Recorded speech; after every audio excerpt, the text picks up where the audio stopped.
So, good morning, friends. Today I am in front of you with a new topic of State Board GSEB Standard 10th and chapter number 19. Chapter number 19 के अंदर अपन को किसके बारे में बताता है? Human development के बारे में बताता है। जैसे आप लोग अलग अलग टाइम में अलग अलग स्टैंडर्ड के अंदर ये सुने होंगे, human resource is considered to be one of the most important resource of any nation for its development, growth and progress. अगर कोई भी एक कंट्री है, वो कंट्री डेवलप्ड होना है, सिर्फ नेचुरल रिसोर्स से कुछ नहीं होता है. And the people, the inmates of the nation, the citizen of that nation must be developed. नहीं तो वो देश कभी आगे नहीं बढ़ेंगे, वो कंट्री कभी आगे नहीं बढ़ सकता है. खाली नेचुरल रिसोर्सेस से कुछ नहीं होता है.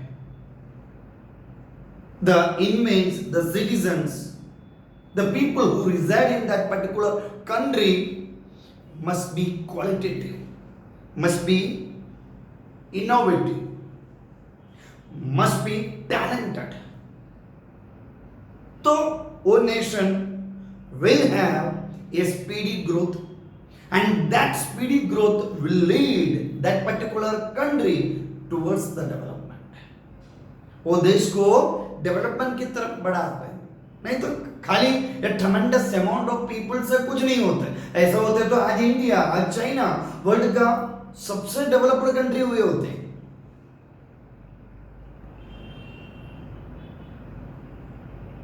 एक सिंपल ह्यूमन रिसोर्स कुछ भी नहीं,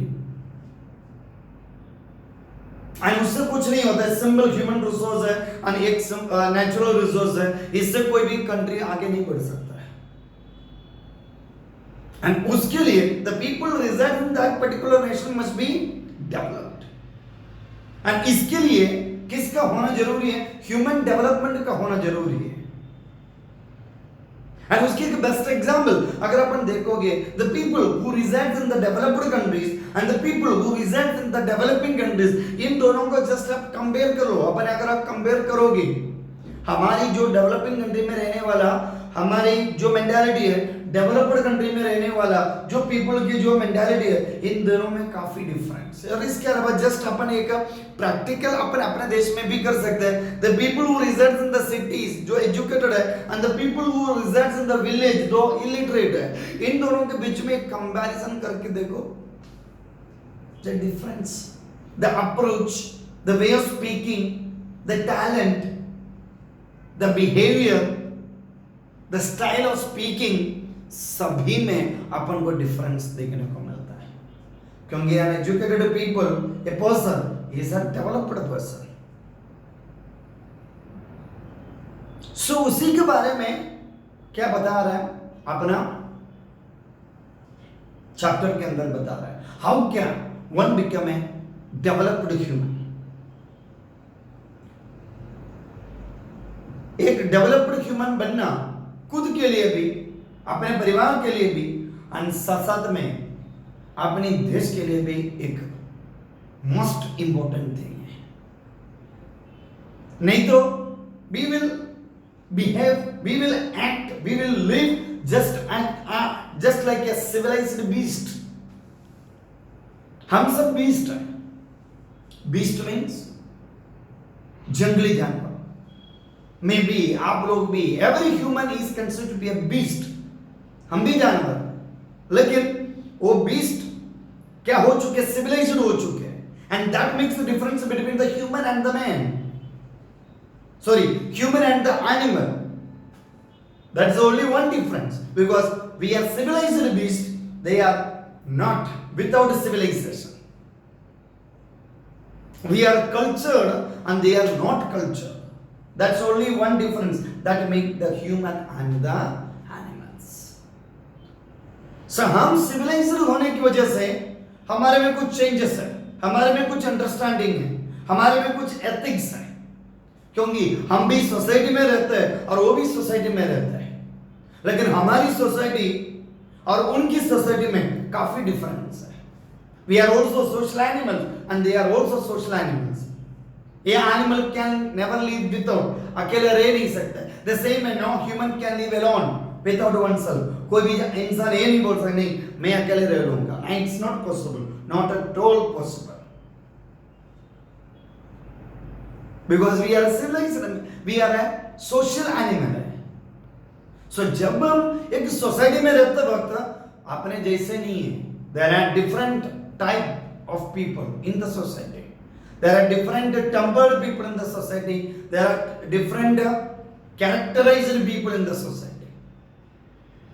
तो हमको ये सारे लोगों के साथ में रहने, we have to live together, though lots of diversity, they are physical diversity are there, cultural diversity will be there, characterized diversity will be there, so हर तरीके के diversities, diversified community रहे, people रहे, हमको उन सबके साथ में रहना चाहिए। हम ये नहीं बोलते नहीं इसका और मेरा नेचर डिफरेंट है, ये अलग मैं अलग है, इट्स नॉट पॉसिबल। इवन अपन को पता है एक सिंगल परिवार के अंदर भी वर्ल्ड का सबसे स्मॉलेस्ट सोसाइटी है फैमिली, एंड उसके अंदर भी डिफरेंट कैरेक्टरिस्टिक पीपल रहता है, उसमें भी डाइवर्सिटी है अपन को देखने को मिलता है।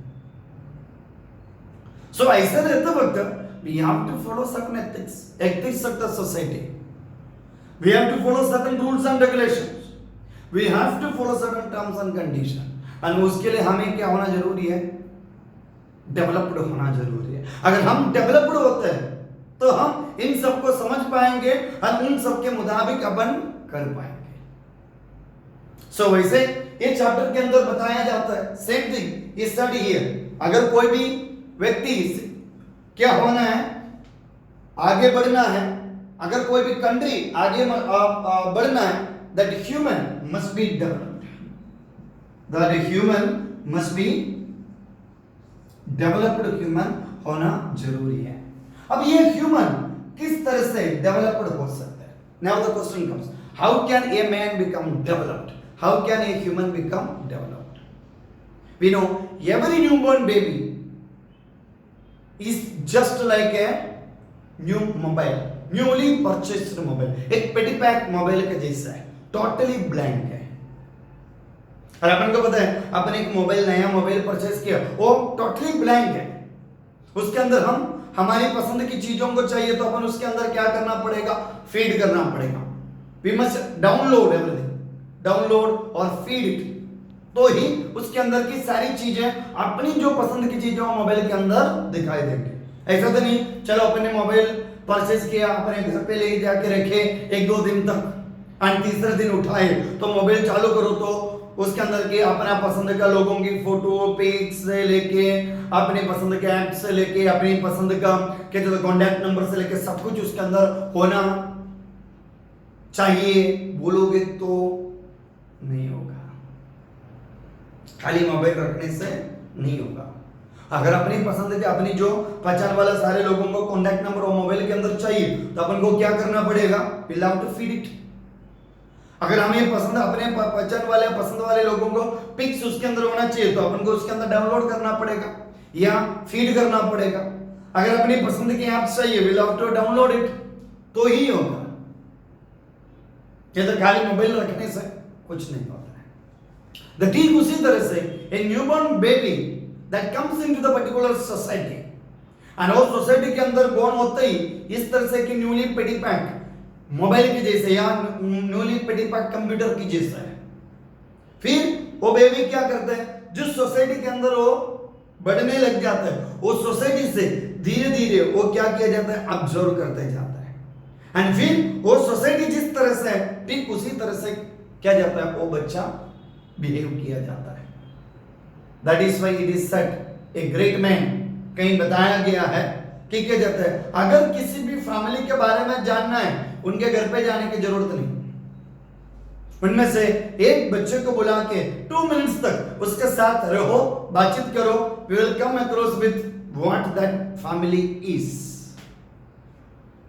उनका घर जाके रहने की जरूरत नहीं, बस वो घर के एक बच्चे को बुला के 2 मिनट उनसे बातचीत करो, 2 मिनट उसके साथ में रहो, इसलिए we come across with that to which standard that family belong to. वो फैमिली की स्टैंडर्ड, उधर के लोगों के किस प्रकार के लोग हैं, इसलिए अपन को पता चल जाता है. So we all represent our family.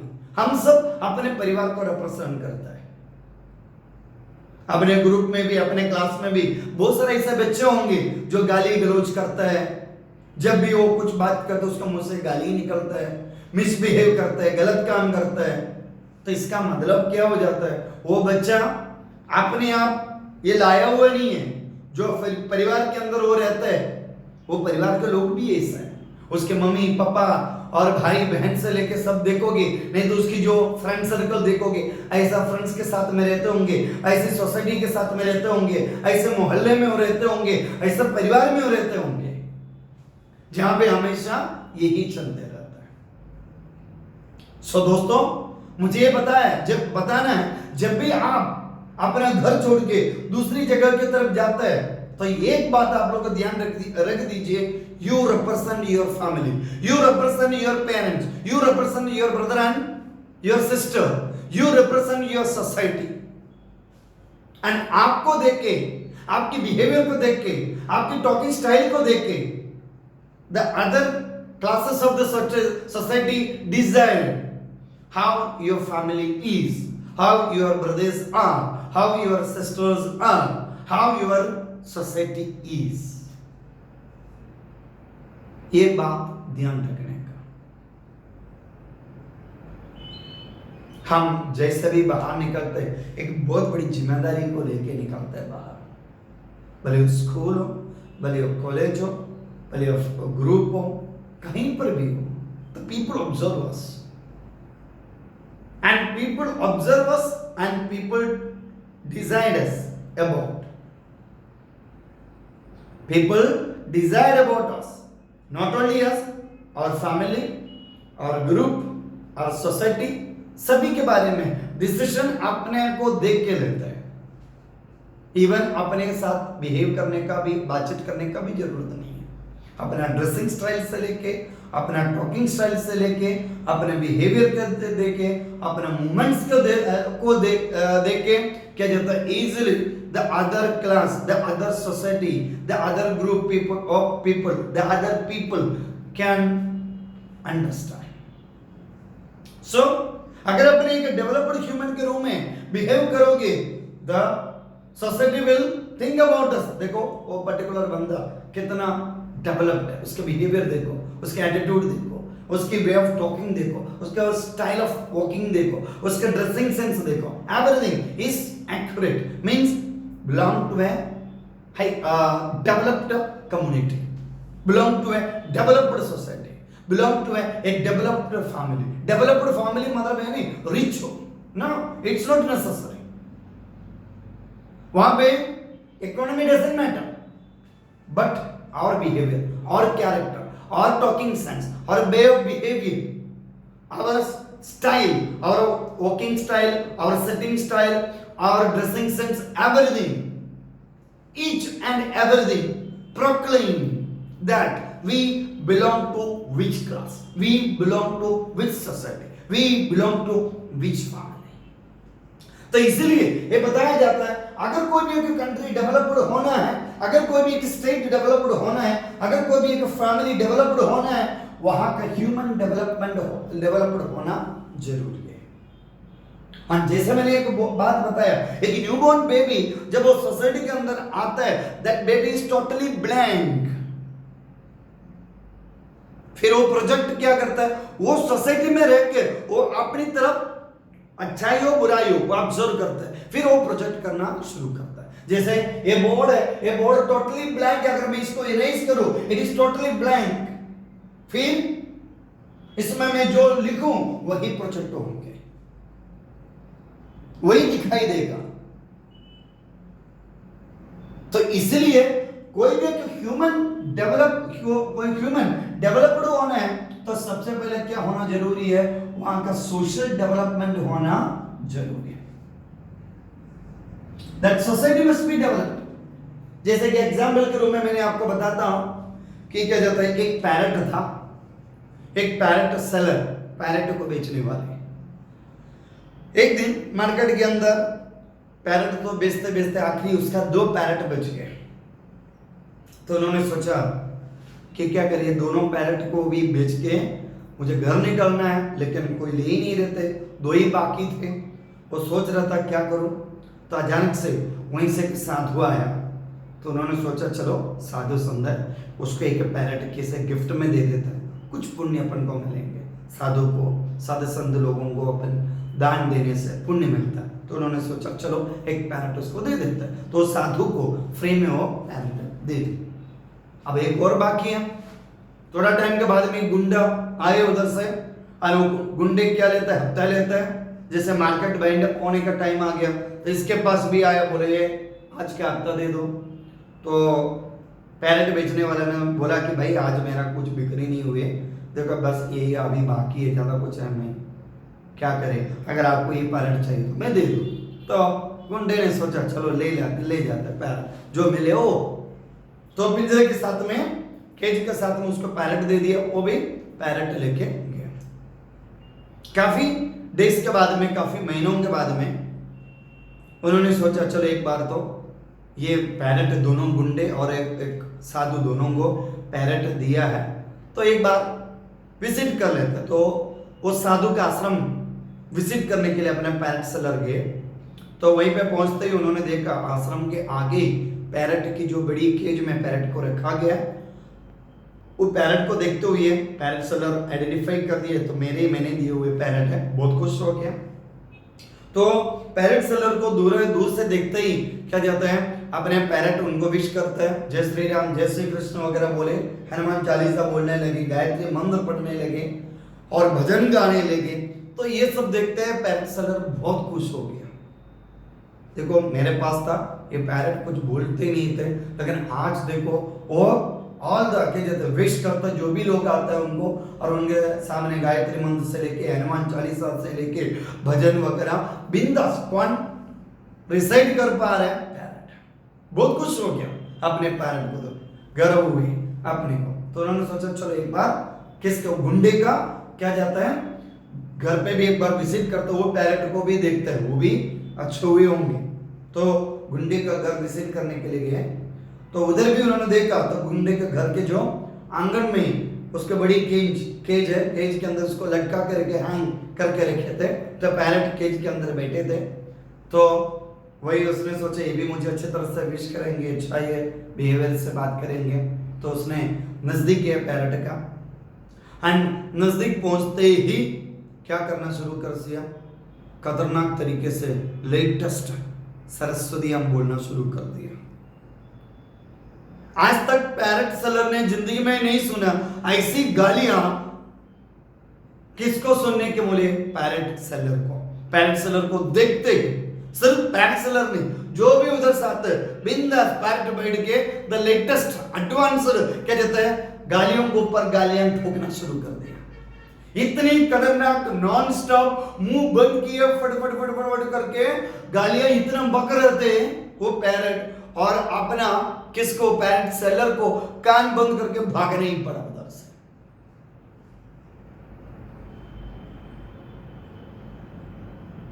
See the difference. दोनों पैरेट सेलर्स के पास से निकली हुई हैं।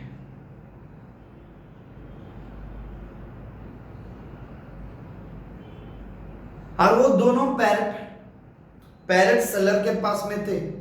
Both of them were just same थे, इक्वल था। There wasn't any difference in the behaviour of both of the parent, but both of the parrot moving towards two different lifestyle. Both of the parrot moved towards two different environment. Both of the parrot moved towards two different society. Both of the parrots moved towards two different atmosphere. That changed and that brought the differences between these two parrots. Parents में कोई कमी नहीं थे, parents गलत नहीं थे, अपन parents के ऊपर कोई गलती नहीं बता सकते। The parent is not wrong, parent कभी भी गलत नहीं। but the circumstance, the situation, the environment they got that different, that made the different of both of them. एक एनवायरमेंट ऐसे थे जहां पे हमेशा हनुमान चालीसा, गायत्री मंत्र, है कि नहीं, ये सब दोहराते रहते थे और वो सुनते सुनते एक दूसरे को विश करते थे, वो सुनते सुनते वो पैरेंट उसको अडॉप्ट करते करते वो पैरेंट्स भी वही बोलने लगे। अब दूसरे के एटमॉस्फेयर, दूसरे के एनवायरनमेंट, दूसरे के सर्कमस्टेंस ऐसा था जहां पे जो भी आता है बात कम गालियां ज्यादा होते थे। और वो पैरेंट भी वो सुनते सुनते सुनते पैरेंट को कुछ भी पता नहीं है, वहीं पे जो ज्यादा बोला जाता है उसको ऑब्जर्व करते करते वो बोलने शुरू कर दिया। पैरेंट जब गाली बोलते वक्त पैरेंट को ये भी पता नहीं है मैं गाली बकता हूं। There the parent is not wrong, but the circumstance, the society in which both of the parents lived, the society in which the both of the parents are belonged is not equal. So that is why it is said, अगर कोई भी jail में अगर आप जाओगे वहां पे किस ग्रेट सेंटेंस लिखे हुए, no man is born criminal but it is the circumstance that make a person, that make a criminal a criminal. No man is born criminal but it is the circumstance that make a criminal criminal. So that is why वो जो parent का second parent वो गलत parent नहीं थे, लेकिन उसके circumstance ऐसे थे, जो भी गुंडे से मिलने के लिए आता है उसके जैसे मवालियों का ग्रुप थे जहां मवाली इकट्ठा हो जाते हैं, बातें कम गालियां ज्यादा होता है और गाली गलौज होते रहते हैं और वो पैरेंट भी वही सुनते और उनके जैसे बोलने लग जाता है और वही और इसलिए बताया जाता है अगर एक ह्यूमन डेवलप्ड होना है, द एक human take birth into the society and the society must be developed. अगर वो बंदा एक डेवलप्ड सोसाइटी में जन्म लेता है तो वहीं से सब कुछ ऑब्जर्व करके that individual also will become a developed. अगर वो इंडिविजुअल अंडर डेवलप्ड सोसाइटी में, अनकल्चर्ड सोसाइटी में जन्म लेता है तो वो इंडिविजुअल भी वैसे ही होंगे। तो इसलिए ह्यूमन डेवलपमेंट का सबसे बड़ी बात क्या हो जाता है, social development, because it is the society that make a man what she is। क्योंकि हम इस पृथ्वी पे जन्म होते वक्त कुछ लेके नहीं आता, टोटली ब्लैंक है, टोटली ब्लैंक। बट इस सोसाइटी में, जिस सोसाइटी में अपने जन्म होते हैं, जन्म लेते हैं, वो सोसाइटी से सब कुछ अपन ऑब्जर्व करते हैं। वी नो एक व्हाइट स्पॉन्ज,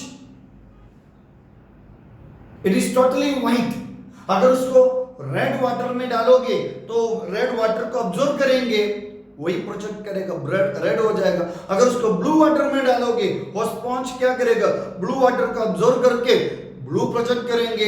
येलो वाटर में डालोगे द सेम थिंग, जो कलर में उस स्पॉन्ज को डालोगे और वो कलर को प्रोजेक्ट करते हैं। एग्जैक्टली द ह्यूमन,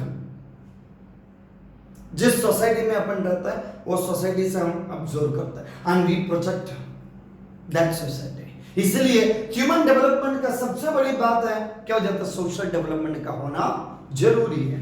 अब अपन देखेंगे क्या जाता है human development means, the meaning of human development. So एक डेवलप्ड ह्यूमन मींस कैसे होना चाहिए, ability of human being lead successfully and creative life as per their own interest, ability and wisdom. तो human means he must be an ability, he must have an ability, है कि नहीं, he must have a talent of creative life, है कि नहीं, अपने interest के मुताबिक, अपनी इच्छाओं के मुताबिक, है कि नहीं, विद द विजडम, नॉलेज के साथ में जीने का एक ताकत एक इंसान में होना चाहिए, तो ही वो इंसान क्या बन सकता है, डेवलप्ड बन सकता है। Creation of human and capabilities, securing equality and getting opportunity to select in a various field। So और इसके अलावा क्या होना चाहिए, उसमें ऐसा एक कैपेबिलिटी होना चाहिए, अलग अलग फील्ड दुनिया में होता है और उनमें से कौन सी फील्ड अपने लिए सूटेबल है उसको सेलेक्ट करके क्या जाता है एक इक्वालिटी के साथ में जिंदगी जीने का ताकत उसमें होना चाहिए। Man living healthy fine fit and long life, he must be healthy fine and fit long life होना चाहिए तो ही वो डेवलप्ड होगा। Acquiring knowledge to the information and education, a tremendous amount of knowledge उनमें होना चाहिए थ्रू एजुकेशन के through. Getting opportunity for monetary benefit, फिर उसमें अपना टैलेंट डेवलप करना चाहिए खुद की कमाने के लिए। इतना नहीं, हाई इनकम की जरूरत नहीं, एन एवरेज इनकम उनकी और उनसे जुड़े हुए लोगों की जरूरतों को पूरी करने लायक इकोनॉमिकल बैलेंस, इकोनॉमिकल कैपेसिटी उनमें होना चाहिए, तो ये डेवलप्ड होगा। Natural resource should be available all to improve living standard, and वो जो सोसाइटी के अंदर रहता है वो सोसाइटी उनको इतना सारा नेचुरल रिसोर्सेस प्रोवाइड करना चाहिए ताकि वो अपना एवरी ह्यूमन अपने लिविंग स्टैंडर्ड को डेवलप कर सके। फिर अचीविंग क्वालिटेटिव लाइफस्टाइल, फिर क्या जाता है धीरे धीरे अपना टैलेंट को बढ़ाते हुए, अपनी इकोनॉमिकल एक्टिविटियों को बढ़ाते हुए वो अपना लिविंग स्टैंडर्ड को डेवलप कर सके। Removal of square and the improvement of health related condition है कि नहीं, उनको क्या जाता है अनहेल्थी जो एटमॉस्फेयर से बाहर निकलते हुए एक हेल्थी एटमॉस्फेयर और के अंदर जीने लगे और अपनी हेल्थ का ध्यान रखने वाला होना चाहिए। Obtaining personal and social security, खुद अपने आप को बचाव करने वाला होना चाहिए। यूटिलाइजिंग ह्यूमन राइट्स, वो उनको खुद ये आना चाहिए what are the human rights and human rights के मुताबिक चलने वाला होना चाहिए। फिर या obtaining individual and social security, वो दोनों उसको मिलना चाहिए, इंडिविजुअल सिक्योरिटी भी सोशल सिक्योरिटी भी उनको मिलना चाहिए। And human rights are inherent to all human beings to so use it. So ये ह्यूमन राइट्स है हर एक सिटीजन्स को है, हर एक इंडिविजुअल्स के, लेकिन जब तक उसके बारे में नॉलेज नहीं होगा तब तक उसको यूटिलाइज नहीं करोगे। इसलिए हर एक बंदा जो भी डेवलप्ड हो उसके पास क्या होगा, the knowledge of human rights उसके पास होंगे, तो वो ह्यूमन राइट्स को पकड़ते हुए वो क्या करेंगे, आगे बढ़ने का कोशिश करेंगे। तो ये बंदे को इतना सारा क्वालिटीज है होना चाहिए अगर एक ह्यूमन क्या होना चाहिए, डेवलप्ड होने के लिए। अगर कोई भी एक ह्यूमन को डेवलप्ड होना है तो अभी मैंने एक रीड किया वो सारे बातें उनमें होना चाहिए, तो ही वो बंदे को अपन क्या बुला सकते हैं, एक डेवलप्ड ह्यूमन बुला सकते हैं। जैसे मैंने आपको बताया कोई भी एक ह्यूमन डेवलप्ड होना है तो उसमें सबसे पहले सोशल डेवलपमेंट का होना जरूरी है, फिर साथ साथ में इकोनॉमिकल क्या भी होना चाहिए, इकोनॉमिकल डेवलपमेंट, सिर्फ सोशल डेवलपमेंट से नहीं।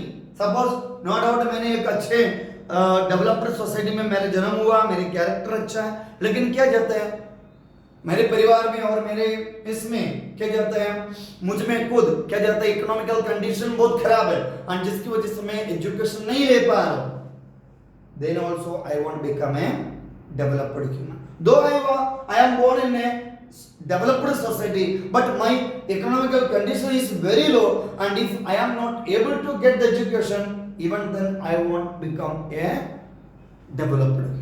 तो ये दोनों का होना जरूरी है, किसका, एक डेवलप्ड सोसाइटी भी होना जरूरी है एंड एक डेवलप्ड इकोनॉमी भी होना जरूरी है। ये दोनों मिलके क्या बना देते हैं, एक ह्यूमन को डेवलप्ड ह्यूमन बना दिया जाता है। तभी अपन क्या बनेंगे, एक डेवलप्ड ह्यूमन बनेंगे। बहुत सारे ऐसे बच्चे हैं मुझे पता है, इवन बहुत सारा लाइव एक्सपीरियंस है, लाइव एग्जाम्पल्स है मेरे सामने। क्या जाता है जो बच्चे 10th अच्छे मार्क के बाद भी वो साइंस लेना चाहता है, लेकिन आजकल की जो इकोनॉमिकल सिस्टम के मुताबिक हाई ट्यूशन फीस से लेके हाई क्या जाता है स्कूल फीस वगैरह होने की वजह से चाह कर भी उनका पेरेंट्स भी वो भी क्या जाता है अपनी पसंद की फील्ड की तरफ नहीं जा पाता है। आखिरी उनके बस की जो इकोनॉमिकल कंडीशन के मुताबिक उनको जो पसंद नहीं है वो फील्ड सेलेक्ट करना पड़ता है।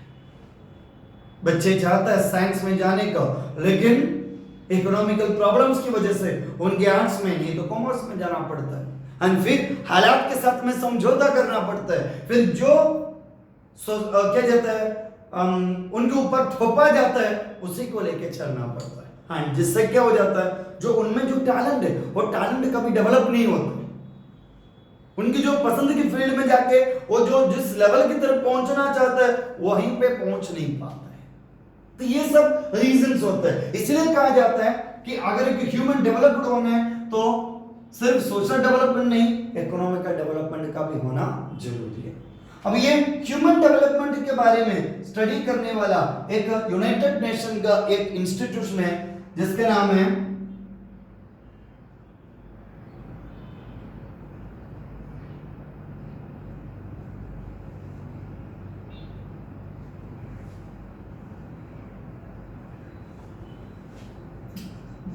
यूएनडीपी। सो यूनाइटेड नेशन के एक इंस्टीट्यूशन है ह्यूमन डेवलपमेंट के बारे में स्टडी करता है, that is UNDP. UNDP means United Nation Development Programme. और ये जो इंस्टीट्यूशन है यूएन का, यूनाइटेड नेशन का, जो ह्यूमन डेवलपमेंट के बारे में स्टडी करता है, उन्होंने एक क्राइटेरिया रखता है, एक स्केल रखता है, और जिसका नाम है HDI, ह्यूमन डेवलपमेंट इंडेक्स। ये जो स्केल है, ये मेजरमेंट है, ये मेजरमेंट के through one can understand whether a human is developed और नॉट। ये जो स्केल है HDI, ह्यूमन डेवलपमेंट इंडेक्स, ये का स्केल है और ये एक क्राइटेरिया जिसके through we can analyse, we can understand, we can examine whether a human is developed और नॉट। और ये जो स्केल हमें 3 क्राइटेरिया के ऊपर डिपेंड है। ये जो स्केल है depend on 3 criteria. The first criteria is a knowledge,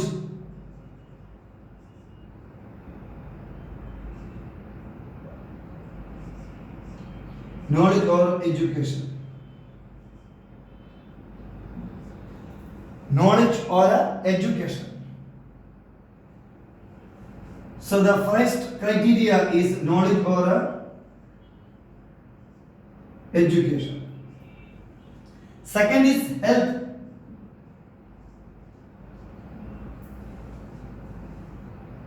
Second is the health, and third one is per capita income.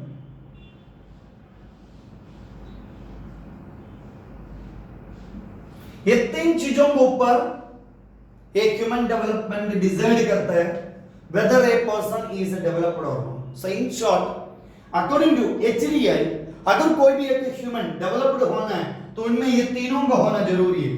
First, he must be educated. Second, he must be healthy.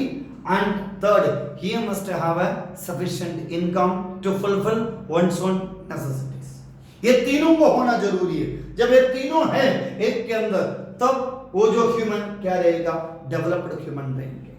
तो सबसे पहले क्या demand करता है, knowledge या education demand करता है, क्योंकि एक knowledge person, an educated person can analyse everything, to reason out everything. हम जो कर रहे हैं वो सही है गलत है, and he will have a broad mind.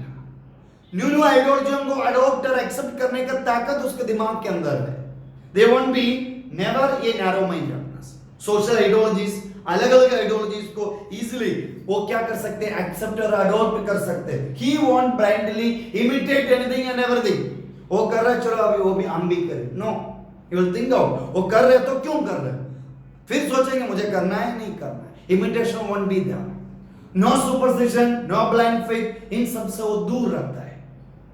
तो इसलिए क्या होना जरूरी है, कोई भी एक बंदा एजुकेटेड होना जरूरी है। और एजुकेशन के थ्रू वो अपने बारे में जान पाता है, अपनी टैलेंट के बारे में वो जान पाता है, फिर वो टैलेंट को वो बढ़ा के एक अच्छे लेवल तक, एक गुड फ्यूचर की तरफ अपने आप को वो क्या सकता है, इकोनॉमिकली बढ़ा सकता है। एजुकेटेड है तो उसका पर कैपिटा इनकम भी अच्छा होगा।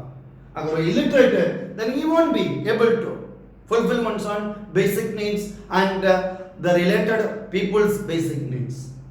तो और फिर he or she must be healthy, क्योंकि अपन को पता है only a healthy mind will have a healthy body. Sorry, मैंने उल्टा बोला, only a healthy body will have a healthy mind. अपन को पता है जिस कंट्री का, चलो सब लोग एजुकेटेड है लेकिन मोस्ट ऑफ द पीपल बीमार है, तो कंट्री कैसे आगे बढ़ेगी। तो इसलिए बताया जाता है अगर एक ह्यूमन डेवलप्ड होना है तो ये तीनों को होना जरूरी है। नॉलेज या एजुकेशन का होना जरूरी है, हेल्दी होना जरूरी है, और पर कैपिटा इनकम का होना जरूरी है। तो ये तीनों फैक्टर्स को ध्यान में रखते हुए क्या किया जाता है, हमारा यूनाइटेड नेशंस यूएनडीपी क्या जाता है, एचडीए तैयार किया जाता है। अगर अपन ह्यूमन डेवलपमेंट रिपोर्ट के बारे में देखोगे, since 1919 human development report HDR is published every year. Human development index in of 188 countries include in human development report 2015 is divided into 4 sections as per details given the table below. Norway 0.944 tops in the list है कि नहीं। World के अंदर human development index के अंदर सबसे highest level में कौन रहता है, Norway. Australia 935 is placed in second position and Switzerland 0.930 on the third position. So these are the three nations human development में सबसे आगे। फर्स्ट नंबर 1 पे नॉर्वे है, second Australia and third Switzerland. While Asian countries Singapore 0.912 is on 11th position. India with human development index, India's human development index कितना है 0.609 is at the 130th position. 188 में हमारा position कौन सा है, 130th position में। It means it include in category of medium human development countries. हमारा country किस में आता है, मीडियम ह्यूमन डेवलपमेंट कंट्रीज में आता है। In this report, Niger is at the bottom of the list, that is 188 position with 0.3488। इसमें सबसे जो लोवेस्ट जगह पे कौन से, केनिया, पाकिस्तान, नाइजीरिया, जिम्बाब्वे, निगर, ये सारी नेशंस है कहाँ पे आते हैं, सबसे लो ह्यूमन डेवलपमेंट के अंदर। सो आप लोगों को लिस्ट देखते होंगे, उसके अंदर हाईएस्ट ह्यूमन डेवलपमेंट के अंदर कौन कौन सा कंट्रीज आता है, नॉर्वे आता है, ऑस्ट्रेलिया आता है, स्विट्जरलैंड आता है, डेनमार्क आता है, नेदरलैंड आता है, अमेरिका आता है, सिंगापुर आता है, ब्रिटेन, जापान, फ्रांस, ये सारा कंट्रीज किसमें आता है, हाईएस्ट। और क्या कहते हैं, फिर हाई ह्यूमन डेवलपमेंट के अंदर सेकंड हाईएस्ट हो गया, सेकंड में हाई में हो गया Russia, Malaysia, Iran, Sri Lanka, Mexico, Brazil, China, Thailand और जमैका। मीडियम में कौन आता है, Indonesia, Philippines, south Africa, Iraq, India. Lowest में कौन सा आता है, केनिया, पाकिस्तान, नाइजीरिया, जिम्बाब्वे, निगर, ये सब होता है। So the human development of India was in 0.428 in the year of 1990s and 0.496 in the year 2000, 0.586 in the year of 2010 and 0.604 in the year of 2014 and 0.609 in the year of 2015। So अपन को India के एक progress अपन को यहाँ पे देखने को मिलता है। So अब इसके अलावा position of India in its neighbouring countries as per the human development है कि नहीं। सो इसके अंदर श्रीलंका का कितना 73 है, चाइना का 90 है, मालदीव का 104 है, इंडिया का 1030 है, भूटान का पोजीशन 1032, बांग्लादेश का 142, नेपाल का 145, पाकिस्तान का 147, म्यांमार का 148 और अफगानिस्तान का 17। इसमें अपना नियर बाई में सबसे थोड़ा बहुत अच्छा नियर बाई कंट्री के अंदर अपने नेबरिंग कंट्री में सबसे अच्छा क्या जाता है ह्यूमन डेवलपमेंट श्रीलंका में 73rd पोजीशन में, और इसके बाद में चाइना का 90th पोजीशन में, उसके बाद में मालदीव्स का 104th पोजीशन में, एंड फिर आता है इंडिया। अपना पूरा नेबरिंग कंट्रीज में 1 2 3 4 5 6 7 8 9 10 नेबरिंग कंट्रीज के अंदर इंडिया का रैंक आता है 4th रैंक इंडिया का आता है। सो ये सभी भी है। Next the challenges of the human development, the challenges of human development के बारे में अपन नेक्स्ट आवर में करते हैं। Till then stay tuned to everybody और will continue the lecture on the next hour. Thank you for attending the lecture. Wish you all a good health.